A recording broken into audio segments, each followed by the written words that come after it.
Hello, my name's Danny Gamble, and I'm from BC, Canada, and I'm going to weigh in on this Ukrainian-Russian situation as, you know, opinions, my opinions, and what ifs and all that. All right, so there's a lot of things going on. I'll try to do some variants to the obvious that we can all listen and watch on the news, and go to YouTube or wherever we like to go to get information that's going on currently. Um, Totally sad, totally ridiculous, and totally wrong. So, how we're handling what we're doing about it? Okay, first and foremost, I'm going to go to the defense of Ukraine in regards to more. We need to do more, and probably starting with no-fly zone. And I think we should institute it. There was a Ukrainian lady that came on, I think from one of their parliamentaries. I believe she's parliamentary. Anyways, and she was discussing on one of the shows I was watching, Morning Joe or whatever it was. Um, and she was saying how, this is a bit of a false fallacy. Is you sound like we have to shoot down their planes and stuff. There's a pulse. So if what she's talking about is true, basically an electronic pulse that'll knock out their instrumentation, forcing them to turn around and go land. Put it into manual and get the hell away from the border. So they can set it up so as they try to cross into the airspace that they basically have to turn around. Well, if that's the case, do it. Like that's wonderful. People saying, "Oh well, he's threatening nuclear." Well, he threatened nuclear when we went for the oligarchs, when we went for his rich friends that he's been helping to protect, and they've been helping to protect him and steal from the Russian people. He immediately started talking about nuclear, weapons, mass destruction, just to protect his pretty bank accounts and his buddies' bank accounts and their yachts and their homes, and them, maybe even getting arrested themselves. Although I doubt that would happen, but basically, and that's just freezing their money. That's not even taking it yet. I think they should be taken to pay for all this damage done to buildings and stuff, and you can't replace life, so that's sad as hell. But definitely the family should be awarded some funds towards helping them to get on with their lives after all this ugliness is finished. So the threat of nuclear is the bully in the playground, or the bully at school takes your lunch money and takes it today and then takes it tomorrow, and then that becomes the regular. You basically start walking up to him and handing him your lunch money, and then he wants your backpack, and maybe then he wants your jacket, or maybe you have a good pair of sneakers. Like, it's sad that you have to put your foot down, but if you don't put your foot down sooner than later, he just takes more, and then eventually he just comes back with the same threats anyways. And if he's that sick that he would actually push the button, then his ego is something he's definitely got a huge ego, Putin, and he wants to be remembered for making Russia great again, or at least he says that when really he wants to make it great again so he can rob it more, put more money in his bank account, and probably is already the richest man on the planet or one of them, hiding all this wealth that he's stolen from his people. And what could that have done for his people? Well, just like everywhere, infrastructure, just a better standard of living for everyone. If the money is put back to the people that comes from the people. There's other things too that are going on that don't get covered much, so maybe I'll go to one of those right now. It has been covered that there are YouTube videos out there, and so of course you can find them. I'm not going to direct anyone anywhere. Find yourself, and then watch it, and then tongue in cheek, like everything these days, do your own investigating on what you watch, and do other searches to find out if what they said was true. Do your homework. Some of it is very findable though. Like once you get to a specific, and you can pretty much find historical information, especially what I'm going to talk about right now, that will get you there. That you'll go, oh, this one is real.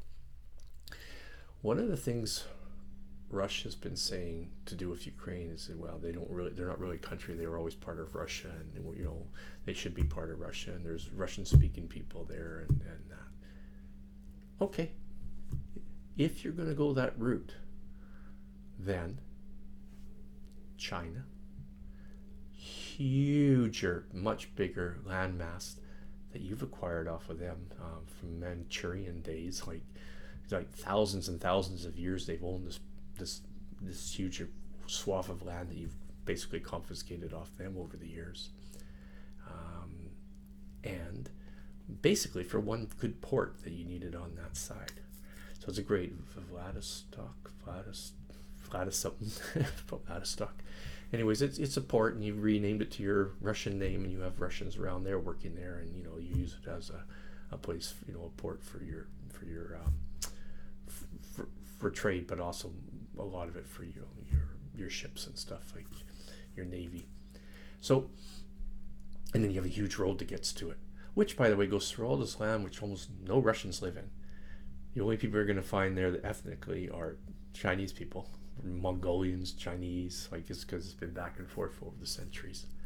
So really, if your rule for Ukraine is in the past, then I guess you're going to give them back that land. Not too long ago, we all saw the Putin shots of going and visiting China and stuff, basically getting us okay for this war, although nobody totally knew it at the time. I'm sure some did, but it wasn't really announced that way. It was also so that he could transfer a bunch of his army off that coast over to be part of this battle, this invasion of Ukraine, right? So China, here's an idea for China. China, and you sat on the fence on this a little bit. You love the fact that everyone's going to war and it's not affecting you, but it will affect you. These kind of wars, especially if it goes nuclear, affects everybody, right? Do you really want Russia right above you shooting off nukes? You're going to get fallout no matter what, even if they don't shoot one at you, right? So maybe you should be stepping in a little bit and going, hey, you said you're just going to invade the two provinces that you said were mostly Russian and Russian people, and they wanted to be part of Russia, and you were trying to, like Crimea, take it for Mother Russia, and when you needed my kind of nod of approval on it, as well as understanding what you were up to, so why you moved your forces, and basically protecting your back door, that I would give you the nod. Don't worry, you're good. I'm happy with what you're doing. Go for it. I'll sit back and watch this on TV. So China, you could actually step up now and say, well, hang on, you never said you were going to invade the whole country. Now you're putting pressure everywhere around the world, and now that we're hearing why you're trying to take Ukraine back, that reminds us we got some land above us and on the east coast there that we'd like to have back too, right? I know he gave you some of the islands. You guys negotiated some islands, and there's probably oil reserves amongst those islands, and I'm not sure who gets claim to those, the people on the continent or people on the islands. But yeah, maybe. And right now he doesn't have a lot of his army there, does he? His back door's open. So maybe you go, oh well, we're just following your lead. We're taking back our land too. You don't have a problem with that, do you, Putin? Historically, it's ours. It's undeniable. So that would put additional pressure on him. It's also be something for us, European countries and Western countries to announce. You're such a hypocrite, Putin. You're such a transparent phony, right? You lock up a guy who does aerial view of your huge castle homes that you build, and you try to poison them and kill them, and it's, I don't know. It's just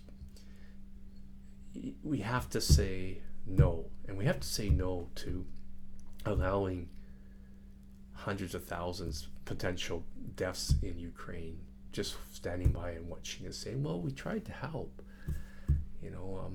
I guess there are ways now, thank God they're holding on as long as they are, where some of the ex-soldiers that like to be paid money to continue soldiering because that's what's in their blood and they're good at it, I guess a bunch of them should be scurrying into the borders right now and going in to help fight, because there's money to be made there. It's a big battle. They may not want to necessarily, though, because the big bombs being dropped makes it impossible for them to know if they're going to live through it too. Although I imagine the crazier ones are still going to go. But if you have the no-fly zone and they threaten, no nukes, oligarchs nukes, this nukes, everything nukes, then just remind them that Putin, you're going to be remembered as a guy worse than Stalin. Worse than Hitler. You're gonna, if nukes start going off, there's gonna be so much instantaneous death within a week or two of the planet, and then it fallouts from that for years to come. That's what you're gonna be remembered for, not the great leader of Russia. And I'm sure a few of your castles are gonna get hit too, buddy. And most likely you'll end up being taken out in a situation like that, even if it's only by your own people. They're going to want to hang you or shoot you because you've ruined their whole economy, their whole lives, their whole reputations. For what? For your ego. I wouldn't say for greed. You already got everything you could have greedy-wise. Although I guess if greedy people, it never ends. So the no-fly zone, just simply electronically kill the planes, make them turn around so you're not actually blowing up his planes. And then if he says, well, I'm gonna unleash, even more stuff, then just show him the aerial of all his long line of vehicles. Yep. Take out the front, take out the back. Do a World War II thing. Drop leaflets saying, run, get away from your vehicles. Let them run to the trees, to the soldiers. The soldiers of Russians, hopefully they'll run all the way home. And then just blow the shit out of all their convoy. It's sitting ducks. It's no different than when in Kuwait, when they tried to run back to Iraq. They didn't have a chance across the deserts there. They were just wiped right out. They're sitting ducks. They can just be wiped out so easily. It's a bottleneck road. We saw that. Take out the front, take out the back, maybe take out the middle couple sections. Warn them, run. Hopefully they're already running. If they're smart, they're going to realize they can't move anywhere and they're just sitting there and things are coming down on their heads. And that's your threat back to them. Do you want to lose all that armament? Do you want to lose all those soldiers? Well, potential soldiers. I'd rather they didn't kill the soldiers, but at the end of the day, they're there invading a country. That will happen, or some deaths will happen. Cluster bombs that you're using, Putin. You're breaking laws, and then you're asking people to uphold other parts of the law. And you lie, and everyone knows you're lying, and yet some people, people that don't I don't know what it is. There are stand and fight people, and there are, hightail it people. But you can't hightail it from nuclear weapons. You can't hightail it from. Can you imagine living knowing that by making a poor decision not to say stop a flyover to give the Ukrainians a chance to fight for their country, street to street, sad, still going to lose lots of people, but a chance to actually hold on to their country. We just basically let Putin kill so many, and they finally give up, realizing nobody's coming to their aid. They're just letting their babies die. Oh, and the lady that came on today, or on March 1st, speaking, just give us a number. How many children? We had about 20 children dead already. How many more children? What's your number before you actually get in there and help? And then, we can't really go in. You're not a NATO country. I'll go back to, there was a couple. Afghanistan was one too, but I'll go back to Kuwait. They weren't either. But they had oil, didn't they? Oil and gas. Suddenly, 35 countries were there defending for them. The hypocrisy is there. Everyone can see it. Everyone knows around the world. Thank God, in some ways, they're able to film the stuff. You need to put that kind of pressure on him. Put pressure on China to put pressure on his backside, behind scenes. Put pressure on him directly, that as much as you're threatening, and we're just supposed to, he's basically telling you, you and NATO, he's basically telling you, EU, America, Canada. He's basically telling us, you guys just stay out of the way while I bomb the shit out of human beings. 41 million, 44 million, I keep hearing both numbers. Larger than our whole population, Canada. We're about 37, 39. We're just going to allow him to wipe out as many of those as it takes till they're broken as a people, and then they fall in line. You know the animosity and hate they're going to have now, not for him? Well, they're going to have it for him no matter what. But they're beaten. He moves in. He starts controlling. He weeds out any of the ones that are willing to stand up and say this is wrong. Bunch flee to other countries and try to hide out. Then the rest, their animosity is going to be towards us. He's just going to increase his army. Well, you didn't defend us. Why the freak should we care about you anymore? Care about democracy? It's almost as bad as, like, you know, when you watch those old movies, right, where they sit there and, you know, the woman's there trying to get the people to rise up to defend her planet, right? And nobody's willing to defend it. They're just willing to talk about it. Credit to those that are talking about it, though. Credit to the movement on the sanctions and all that. That's wonderful. But stopping bombs from hitting children in hospitals and apartment blocks, just like killing civilians having to go out there and try to fight. They don't even know how to pull a trigger. They never pull a trigger on the gun they're being handed. Come on. No, we can't allow this. And let's stop him. And then, you know, America, by the way, step up and stop someone like Trump getting back in, who loves Putin and is supporting him through this.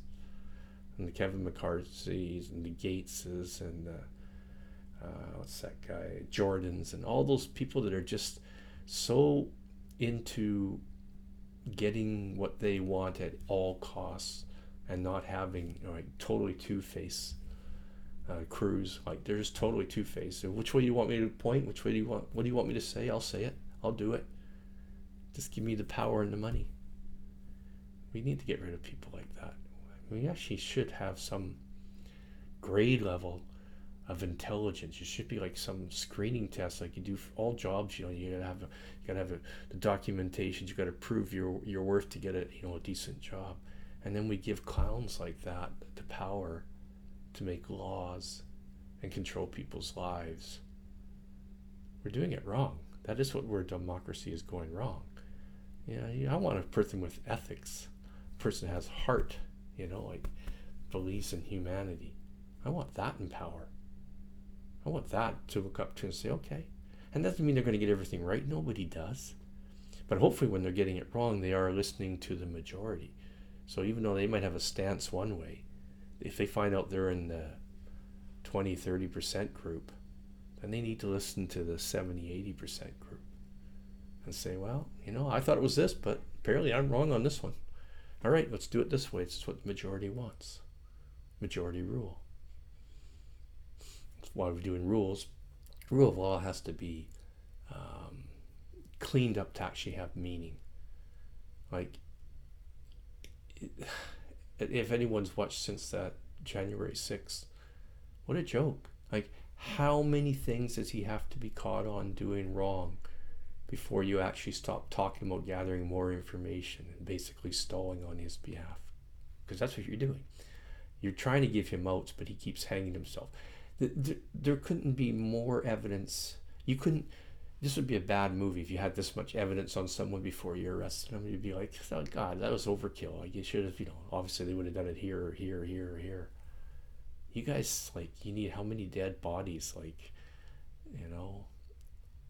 That was wrong wording on that, but how many incidents of crimes broken do you need to do the job that you would do instantaneously on other people, on the lesser human beings, the less wealthy, the minorities, or the certain religions, or certain ethnics? Like, rule of law, nobody's above the law. What a load of crap. It's been proven that you guys do have people above the law. and get rid of these get out of jail free cards. That includes presidents just being able to take somebody that's been sent to jail, legally tried, and then just say, oh, well, I'm letting him off. Because he's a buddy of mine, and I might need him in the future. It just happened with the guy with the top hat, goes to jail and gets out by Trump, and then he's back there, being part of the January 6th. It's a farce. You're making a farce of your country and farce of democracy. GOP, what the hell? I'm Canadian. I don't care which party wins. I just hope the party that wins for those particular years has a good leader and good policies and is doing the right thing for your country, because obviously I like to see your country do well. You are my neighbor, and I do have a little bit of family down there. Not much, but a little bit of family, cousin. But I think you have to get real, and I think you have to weed out the Putins, the Trump side, and that's what our base is. Well, then your base has got issues. You need to address them. You need to pull in other people, or your country needs to get a third party. Maybe the independents need to form a party with, say, some of the Democrats that aren't really being listened to, and the Democrats that'll weaken their party, which GOP will have. But maybe that's the way it has to go, and then when it comes to voting anything through, maybe that will make it feasible to be done on good policies that help your people on a whole. The people. It's supposed to be politics. Politicians are supposed to represent the people, not represent big banks and rich people and companies with their interests. All right, I've rambled a lot. It's 21 minutes. So, please stop Putin now. Please save the people of Ukraine. Putin, go off, enjoy your ill-gotten gains, hide as much of it as you can, live your life out in luxury.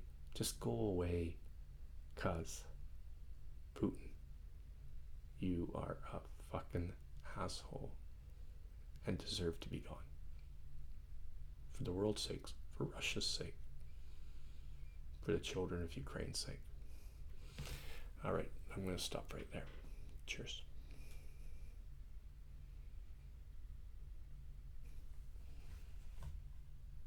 Thought I was going to stop right there.